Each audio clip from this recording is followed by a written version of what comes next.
Luto tayo ng hipon with miswa. Sinabawan na hipon na may miswa. Bawal mo na baboy ngayon. Magsabaw muna tayo.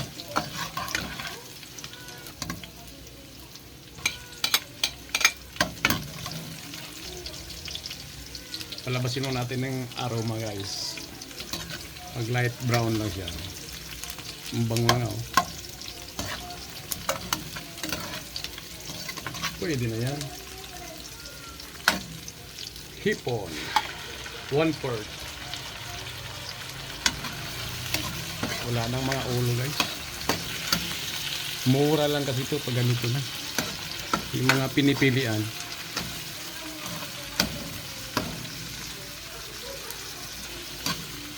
Yun na yun, para di ma-overcook. Lagay na natin yung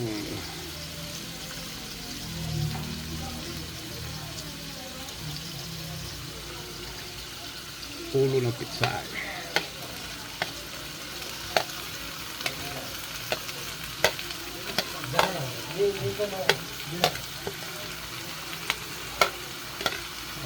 Okay.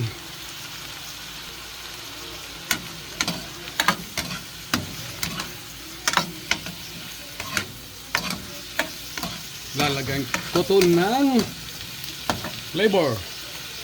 Oyster sauce. Bango. Bango kasi yung hipon eh. Oh, tama na yan kasi hindi naman ito pang ano, pang gisado.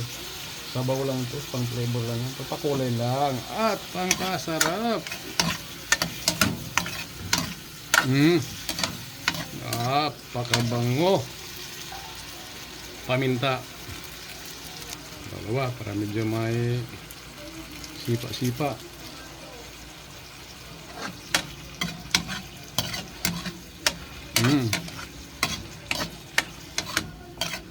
Sabawan na natin kaagad ng mainit na tubig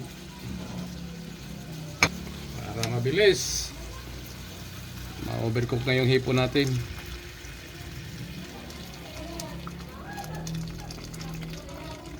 Uy, kasarap. Kumulo kaagad, oh. Mainit kasi. Natin, inubos ko kasi yung isang kettle eh.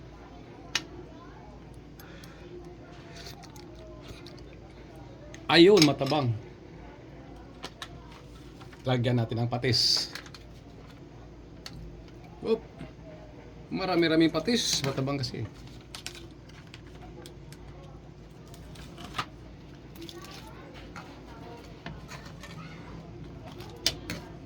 Dagdagan pa natin ng paminta.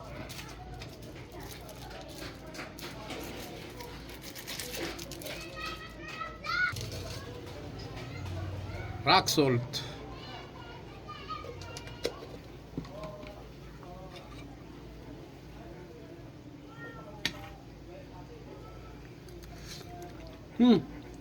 Very good. Very good na. Sure.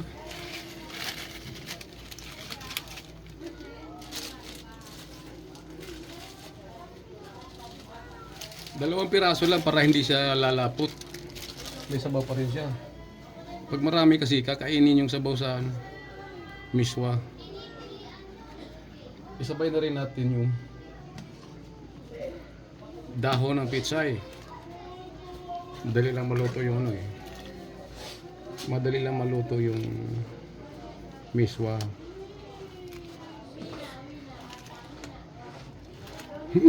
Bango. Hipon kasi. Kicker. Alam niyo ba yun? Kung ano yun? Magic sarap yun.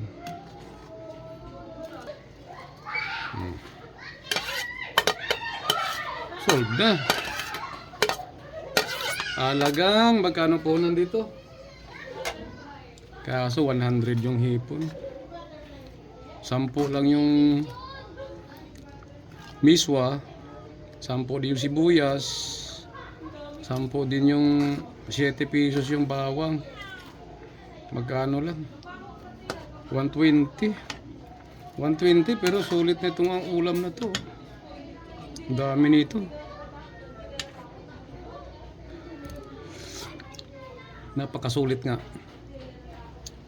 Parang lasang sardinas ha. Grabe sulit. Sarap talaga ang iswa pag ngayon. Patula na may hipon.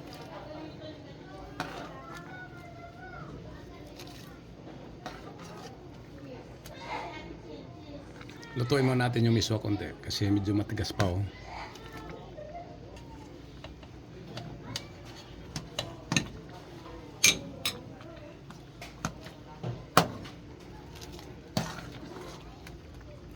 Goods na. Very good.